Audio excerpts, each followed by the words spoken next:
예, 한국의 목사님들 대부분은 자신의 정치 색깔을 잘 드러내려 하지 않습니다. 왜 그렇겠습니까?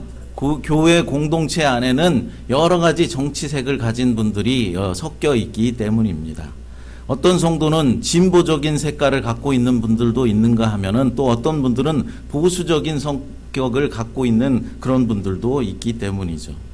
그런데 목사가 공개적인 자리에서 더군다나 이 설교단에서 자신의 정치 이념을 여과 없이 드러냈다가는 한순간에 다른 정치 색깔을 가진 성도로부터 핍박을 받을 수 있습니다. 그리고 교회는 하나님의 말씀이 중심이 돼서 운영이 돼야지 어떠한 한 방향으로 정치적인 평양성을 가지고 있다라고 한다면은 그것은 교회로서의 역할이 이미 끝났다라고 생각할 수 있을 것입니다.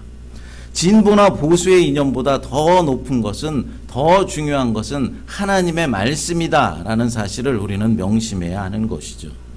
그런데 어떤 목회자들을 보면은 자신의 정치 색깔을 대놓고 이제 표현하는 분들이 있습니다. 한쪽으로 치우치지도 못해 너무나 치우쳐서 이제는 완전히 정치 집단이 되어버린 그런 교회도 있습니다. 또한 어떤 목사님들은 페이스북 같은 이 SNS에 자신의 정치적인 성향을 정말로 마음껏 여과 없이 드러내는 분들도 여럿을 보았습니다. 한편으로는 부러운 마음도 있습니다.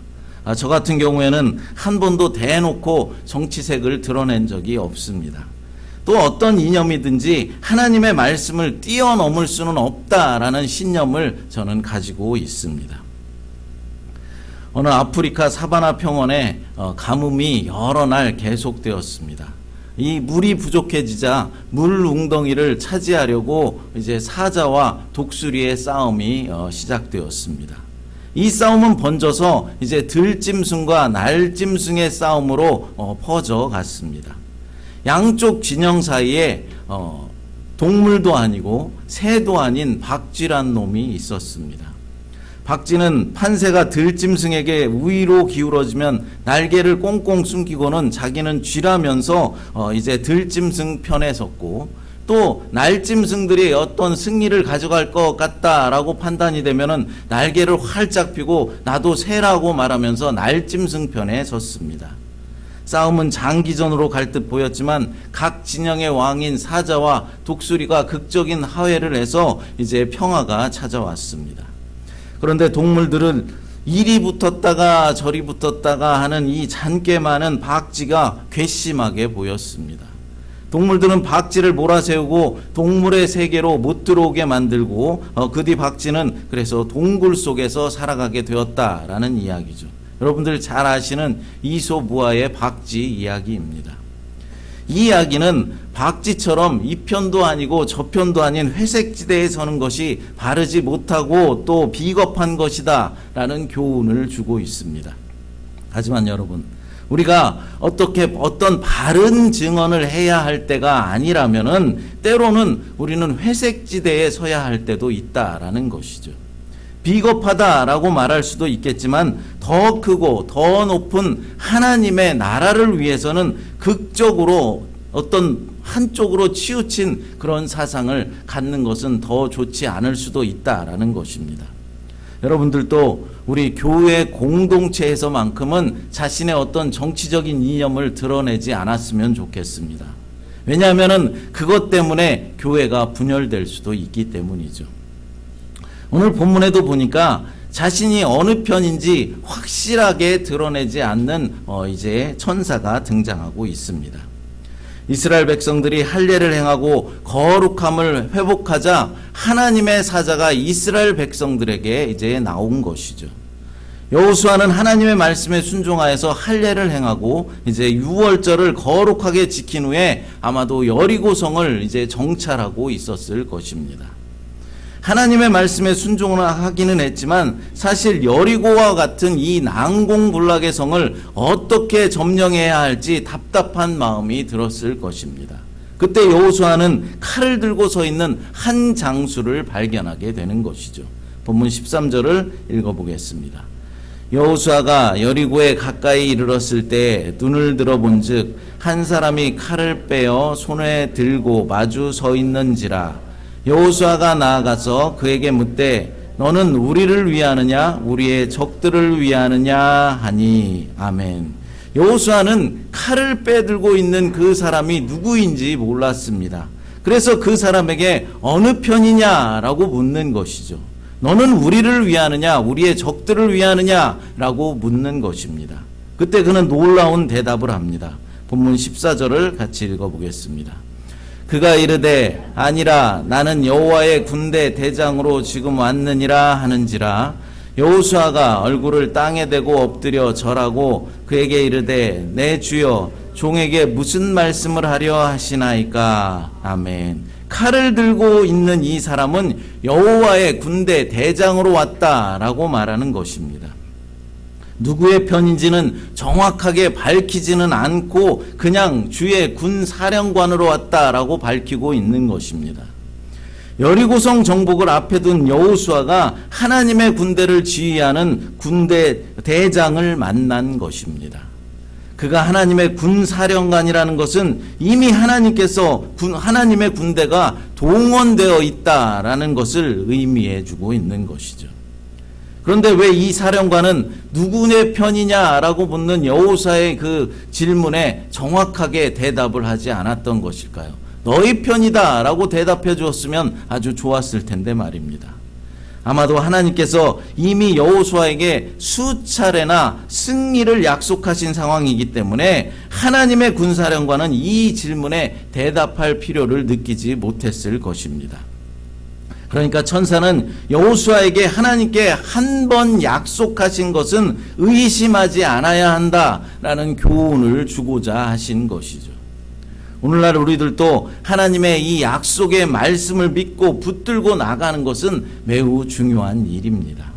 특별히 예수 그리스도의 십자가 은혜와 부활을 온전히 믿는 자들에게는 죄 사함의 복과 영생의 복을 허락해 주시고 약속해 주셨다라는 사실을 우리는 믿어야 하는 것입니다.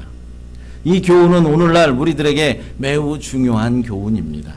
우리는 이미 예수 그리스도의 십자가 은혜로 죄 사함을 받았습니다.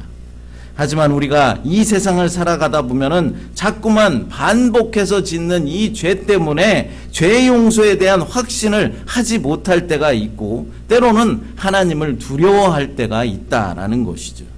하나님의 약속을 의심하게 되는 것입니다. 하지만 우리가 죄 용서에 확신을 가질 수 있는 이유가 있습니다. 그것은 죄가 없으신 예수님께서 죄인을 대신해서 우리를 대신해서 십자가에서 죽으시면서 온전한 속죄를 이루어 주셨기 때문입니다. 예수 그리스도의 대속적인 죽음으로 예수님을 믿는 자는 누구나 온전한 속죄를 받는 새 언약의 시대가 이미 열렸다라는 것이죠. 그럼 새 언약 시대의 특징은 무엇일까요? 새 언약 시대의 첫 번째 특징은 죄를 용서받는 길이 활짝 열려서 하나님께 나아가 은혜와 평강을 누릴 수 있게 되었다는 것입니다. 옛 언약 시대에는 속죄의 장소인 지성소에 나가는 것이 1년에 한 번 대제사장만 이제 나갈 수 있었습니다. 그러나 새 언약 시대에는 죄가 없으신 그리스도께서 죄인 대신 제물이 되어서 죽음으로써 완전한 죄 용서의 길이 열린 것이죠. 옛 언약의 장막 제도 아래에서 반복적으로 죄를 용서받아야 했던 백성들은 늘 심판에 대한 두려움을 가지고 있었습니다. 그래서 죄에 대해서 진노하시는 하나님 앞에 자유롭게 나아갈 수가 없었던 것입니다. 그러나 이제는 그리스도로 인해서 완전히 죄 용서를 받아서 언제든지 하나님이 주시는 은혜와 평강을 누릴 수 있게 된 것입니다. 새 언약 시대의 두 번째 특징은 그리스도의 완전한 죄 용서로 인해서 죄책감으로부터 자유로워졌다라는 것입니다. 옛 언약의 장막 제도에서는 죄인의 마음 중심을 근본적으로 바꿀 수는 없었습니다. 그러나 그리스도께서는 친히 제물이 되어서 피 흘리신 대속적인 죽음을 통해서 완전한 죄 용서를 이루어 주신 것입니다. 만약 우리가 이것을 확신하지 못한다면 반복적으로 죄를 지으면서 죄책감에 우리는 날마다 시달릴 수밖에 없는 것이죠. 그러나 그리스도의 대속적 죽음으로 하나님과 우리는 진노의 관계에서 이제는 화평의 관계로 바뀌게 된 것입니다. 이것을 믿으시고 담대하시기 바랍니다. 십자가의 능력을 믿어 죄책감으로부터 자유함을 얻으시기 바랍니다. 하나님의 약속의 말씀을 의심하지 말고 굳게 믿어서 담대함으로 날마다 승리의 삶을 살아가게 되시기를 간절히 축복합니다. 여러분, 오늘 본문의 사건은 한 가지의 논쟁거리가 있습니다. 그게 뭐냐면은 하나님의 군사령관이 이끄는 이 군대가 누구를 말하느냐라는 것이죠. 지금 가나안에 입성해 있는 이스라엘 백성들, 이스라엘의 군대를 말하느냐, 아니면은 천사들로 구성된 하늘의 군대를 말하는지, 그것도 아니면은 둘 다를 말하는지 확실하지가 않다라는 것입니다. 이 여호와의 군대라는 표현은 성경에서 한 군데 더 나오는데 출애굽기 12장 41절에 나옵니다. 한번 같이 읽어보겠습니다. 430년이 끝나는 그날에 여호와의 군대가 다 애굽 땅에서 나왔은즉. 아멘. 여기에 나오는 여호와의 군대는 애굽을 탈출하는 이스라엘의 군대를 말하는 것입니다. 반면에 오늘 본문에 나오는 여호와의 군대는 이스라엘의 군대다라고 하면은 잘 납득이 되질 않습니다. 이스라엘 군대는 여호수아의 지휘 아래 있기 때문이죠. 그러므로 본문에 나오는 여호와의 군대는 하늘의 군대로 우리가 이해해야 하는 것입니다. 그러니까 칼을 들고 있는 천사는 하나님의 군사령관이고 그는 하늘의 군대를 이끌고 지금 대기 중에 있다라는 것이죠. 천사의 정체를 알게 된 여호수아가 얼굴을 땅에 대고 절을 하면서 그에게 말을 청하였습니다. 여호수아가 듣고 싶었던 말이 무엇이겠습니까? 나는 이스라엘 너희들을 위하여서 싸우러 왔다라는 말을 아마도 듣고 싶었을 것입니다. 그러나 천사의 대답은 무엇이었습니까? 본문 15절 말씀 같이 읽어보겠습니다. 여호와의 군대 대장이 여호수아에게 이르되 내 발에서 신을 벗으라 내가 선 곳은 거룩하니라 하니 여호수아가 그대로 행하니라. 아멘. 내가 서 있는 곳은 거룩한 곳이니 너의 발에서 신을 벗으라 라는 말씀을 하십니다. 의외의 말이라기보다는 동문서답에 가까운 대답입니다. 이 말씀은 옛날 떨기나무 불꽃 가운데에서 모세를 부르실 때 하나님이 하셨던 그런 말씀과도 같은 말이죠. 출애굽기 3장 4절과 5절을 읽어보겠습니다. 여호와께서 그가 보려고 돌이켜 오는 것을 보신지라 하나님이 떨기나무 가운데서 그를 불러 이르시되 모세야 모세야 하시매 그가 이르되 내가 여기 있나이다. 하나님이 이르시되 이리로 가까이 오지 말라. 내가 선 곳은 거룩한 땅이니 내 발에서 신을 벗으라. 아멘. 모세를 부르실 때도 오늘 여호수아에게 나타난 이 여호와의 사자처럼 말씀하셨다라는 것입니다. 내가 선 곳은 거룩한 곳이니 내 발에서 신을 벗으라고 말씀하셨습니다. 여러분, 이 말씀의 의미가 무엇인지 아시겠습니까? 이 말씀은 이제 여호수아가 하나님으로부터 새로운 모세로 인정받았다라는 것을 의미하고 있는 것이죠. 모세가 불이 타지 않는 떨기나무 앞에서 신발을 벗었던 것처럼 이제 여호수아도 천사가 서 있는 곳에서 신발을 벗어야 하는 것입니다. 그럼 신을 벗는다라는 말은 무엇을 의미하는 것일까요? 여기서 신발은 인간의 타락한 품성과 행위를 말하는 것이죠. 죄악된 장소를 이 신발을 신고 두루 다니고 죄악된 행위를 행하느라 더러워진 신발에서는 온갖 쾌쾌한 냄새와 먼지, 때가 끼어 있습니다. 그러므로 그 더러워진 신발을 신을 채 하나님이 임재해 계신 거룩한 땅을 밟을 수는 없는 것입니다. 더러워진 마음으로 예배당에 나와서 하나님을 예배할 수 없는 것이죠. 죄로 가득한 심령을 가지고서는 주님의 일꾼으로 쓰임받을 수 없는 것입니다. 여러분, 우리가 주일 예배를 드릴 때마다 지난 한 주간을 뒤돌아보면서 참회의 기도를 드리는 이유가 바로 여기에 있는 것입니다.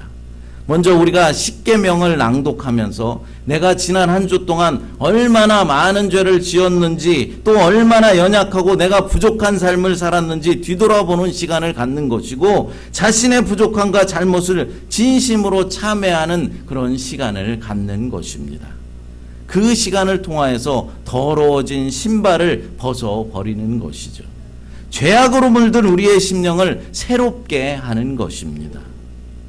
사랑하는 여러분, 날마다 더러워진 신을 벗어서 주님 앞에 깨끗한 몸으로, 몸과 마음으로 서게 되시기를 간절히 바랍니다. 한편 천사의 등장과 그의 말을 매우 부정적인 시각으로 바라보는 사람들도 있습니다. 왜냐하면 천사가 이스라엘 편이라고 확실하게 밝히지 않았을 뿐만 아니라 이스라엘의 승리에 대해서나, 그리고 그들이 가나안 땅에 들어가게 될 것이다, 이런 말들을 언급이 없기 때문입니다. 이스라엘 백성들의 미래에 대한 불안감만 증폭시키고 있기 때문이죠. 그러나 하나님의 군대의 대장이 진군하고 있는 이스라엘 백성들 앞에 나타났다라는 이 사실 자체만으로도 모든 것을 낙관적으로 생각할 수 있도록 만든다라는 사실도 우리는 부정할 수 없는 것입니다. 그는 이스라엘을 위해서 하늘의 군대를 이끌고 온 천사이며, 승리와 가나안 땅은 이미 하나님께서 여러 차례 주시겠다, 차지하리라 라고 약속했던 사항이었습니다. 그러므로 앞에서도 언급했던 것처럼 하나님의 이 군사령관의 출현의 의미는 여호수아를 새로운 모세로 세우기 위한 것에 있는 것이죠. 또한 가나안 사람들을 대상으로 전쟁을 앞에 둔 백성들에게 천사의 출현은 매우 큰 격려로 작용하였을 것입니다. 여러분, 옛날에 우리 남자분들 학교 다니실 때 혹시 패싸움 같은 거 해보셨는지 모르겠습니다.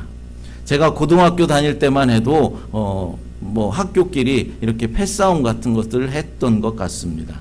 그런데 만약 여러분이 패싸움을 하려고 이제 약속한 장소로 친구 몇 명하고 같이 나갔는데 상대편을 보니까 우리보다도 2배나 많은 아이들이 나와 있는 것입니다. 이건 싸움을 하나마나 한 상황이죠. 그렇게 낙담하고 덜덜 떨고 있는데 어디선가 최홍만과 같은 그런 거인 친구, 유단자 친구가 나타난 것입니다. 그러면 여러분 기분이 어떻겠습니까? 두려웠던 마음이 180도 변화해서 자신만만한 용기가 생겨나게 될 것입니다. 여호수아가 만난 칼을 빼어들고 있는 이 천사가 바로 그런 존재였다라는 것입니다. 여호수아에게, 또 이스라엘 백성들에게 두려움을 사라지게 만들고 승리할 수 있는 용기를 주었던 것입니다. 여러분, 이 천사의 출현은 3가지의 의미가 있습니다. 첫 번째로 하나님의 능력과 하나님의 개입 여부가 이 전쟁의 승패를 좌우할 것이다 라는 의미이죠. 하나님께서 이 전쟁에 어떻게 개입해 주시느냐에 따라서 전쟁의 승패가 좌우될 수 있다라는 것입니다. 그러므로 이스라엘 백성들이 할 수 있는 유일한 일이 무엇이었겠습니까? 하나님께 헌신하고 하나님께 복종하는 일이었습니다. 만약 헌신하지 않고 만약 복종하지 않으면 어떻게 되는 것입니까? 전쟁에서 패하게 되는 것이죠. 죽는 것입니다. 우리가 할 수 있는 일도 단 한 가지 일 뿐입니다. 하나님께 헌신하고 하나님께 복종하는 일입니다. 그럴 때 우리의 삶에도 승리의 기쁨을 허락해 주시는 것이죠. 두 번째로, 하늘의 군대는 전쟁에서 꼭 한쪽으로만 치우치지 않으며 독립성을 유지한다라는 사실입니다. 사실 이 하나님의 군대는 누구 편도 아니라는 것입니다. 이게 무슨 말이겠습니까? 그러니까 이스라엘 백성들이 패할 수도 있다라는 것이죠. 하나님의 군대가 이스라엘 백성을 상대로 싸울 수도 있다라는 것입니다. 여러분, 이 말씀은 정말로 중요한 말씀입니다. 우리는 하나님의 군대는 당연히 내 편이 되어주시고 나를 위해서 나의 적들과 싸워주실 것이다 라고 늘만 생각합니다. 하지만 때로는 하나님의 군대가 나에게 칼을 들이밀면서 싸울 때도 있다라는 것이죠. 그게 언제이겠습니까? 내가 마귀 짓을 하고 있을 때입니다. 내가 죄악 가운데 빠져 있을 때입니다. 내가 하나님을 떠나서 방황하고 있을 때입니다. 물론 하나님의 군대가 나를 죽이려고 내게 칼을 내밀고 있는 것은 아닙니다. 나를 살리시기 위해서이죠. 내가 마귀 사탄의 유혹에서 노임받게 하기 위해서입니다. 내가 죄악 가운데서 벗어나게 하기 위해서입니다. 다시 하나님의 품으로 돌아오게 하기 위해서 하나님이 내게 공격하시는 것입니다. 그러므로 여러분, 우리가 걱정해야 할 것은 하나님이 나의 편이신가가 아니라 내가 지금 하나님 편에 서 있는가가 중요하다라는 사실입니다. 왜 그렇겠습니까? 하나님은 언제나 내 편이 되어주시기 때문입니다. 하나님은 언제나 내 옆에서 내 편이 되어주시려고 준비를 하고 있는데 우리가 자꾸만 딴짓을 하고 있는 것입니다. 하나님은 나를 도와주시려고 지금 대기하고 계신데 내가 자꾸만 나는 세상에만 도움을 요청하고 있는 것입니다. 사랑하는 여러분, 나를 향해 내미신 주님의 손을 꼭 붙잡으시기 바랍니다. 주님의 편이 되시기를 간절히 바랍니다. 여호수아가 걱정해야 할 일도 하나님이 이스라엘 편인가가 아니라 여호수아와 이스라엘 백성들이 하나님 편인가를 걱정해야 했습니다. 하나님의 군대는 이미 여리고성을 함락할 준비를 마치고 대기하고 있었기 때문입니다. 이것 때문에 천사는 여호수아의 질문, 누구 편이냐라는 이 질문에 대답을 하지 않았던 것이죠. 이스라엘 백성들의 행동에 따라서 그들의 편이 달라질 수 있었기 때문입니다. 셋째로 이 사건은 하나님의 위대하심과 하나님의 거룩하심을 역설하고 있습니다. 하나님께서 이스라엘 백성에게 선물하실 땅은 거룩한 땅입니다. 그러므로 그 거룩한 땅을 차지하고 그 거룩한 땅에 거하려면 이스라엘 백성들 또한 거룩한 백성이 되어야 하는 것입니다. 땅을 차지하기 위한 전쟁을 앞에 둔 이스라엘 백성들이 가장 염두해야 하는 것은 적군의 어떤 전술이나 적군의 무기가 무엇인가 이런 것을 걱정하는 것이 아니었습니다. 바로 거룩하신 하나님과 함께하는 것입니다. 오늘을 사는 우리들에게도 가장 중요한 것이 무엇이겠습니까? 거룩하신 하나님과 함께하는 것입니다. 여러분, 이 세상에서 모든 성공을 이루고 부귀영화를 누리며 산다고 해도 하나님과 함께하지 않는 인생은 불행한 인생입니다. 하지만 반대로 이 세상에서 실패하고 고난의 삶을 살아간다 하더라도 하나님과 함께하는 인생이라면 그 인생은 복된 인생이요 축복된 인생인 것입니다. 여러분, 돈 한 푼 더 버는 것은 매우 중요한 일일 수 있습니다. 하지만 그것보다 더 중요한 일은 바로 하나님과 함께하는 것입니다. 정말로 온전히 하나님과 함께하기만 한다면 아무것도 걱정할 필요도 없고 염려할 필요도 없는 것입니다. 하나님께서 우리의 모든 필요를 다 아시고 다 채워주시기 때문입니다. 사랑하는 여러분, 지금 여러분은 어느 편에 서 계십니까? 세상 편입니까? 하나님 편입니까? 그것도 아니면 세상에 하나, 하나님께 하나 양다리를 걸치고 있습니까? 우리는 하나님께서 내 편이 되어 싸워주시기를 바라기 전에 나의 포지션을 먼저 확실히 해야 하는 것입니다. 바로 하나님 편에 서는 것이죠. 그렇습니다. 길갈의 여호와의 사자는 이스라엘 백성들과 함께하기 위해서 오셨습니다. 할례를 행하고 유월절을 거룩하게 지키며 하나님 백성으로서의 정체성을 지키며 살아간다면은 하나님께서 지켜주시고 보호하여 주시고 이스라엘을 대신하여 싸워 주실 것입니다. 오늘날 우리도 하나님 편에 서서 거룩한 하나님 백성으로 살아간다면은 하나님께서 지켜주시고 보호해 주시고 우리를 대신해서 우리의 모든 대적들과 싸워 주실 것입니다. 사랑하는 여러분, 여러분이 지금 머물고 있는 자리는 어디입니까? 세상입니까? 하나님 편입니까? 이미 하나님은 우리 편이 되어주시기 위해서, 내 편이 되어주시기 위해서 바로 나의 앞에서 기다리고 계십니다. 시간 함께 찬양 드리고 기도하도록 하겠습니다. 하나님 아버지 감사합니다. 우리의 편이 되어주시기 위해 이미 우리 앞에 계시는 주님, 우리 모두가 하나님 편에 설 수 있도록 인도하여 주시옵소서. 하나님이 내 편이 되어 싸워주시기를 바라기보다 내가 지금 서 있는 곳이 세상인지 하나님 편인지 확인하게 하시고 온전히 하나님 편에 서서 주님의 뜻대로 살아갈 수 있도록 하나님 도와주시고 우리들에게 믿음을 허락하여 주시옵소서. 거룩하신 예수님의 이름으로 기도드리옵나이다. 아멘.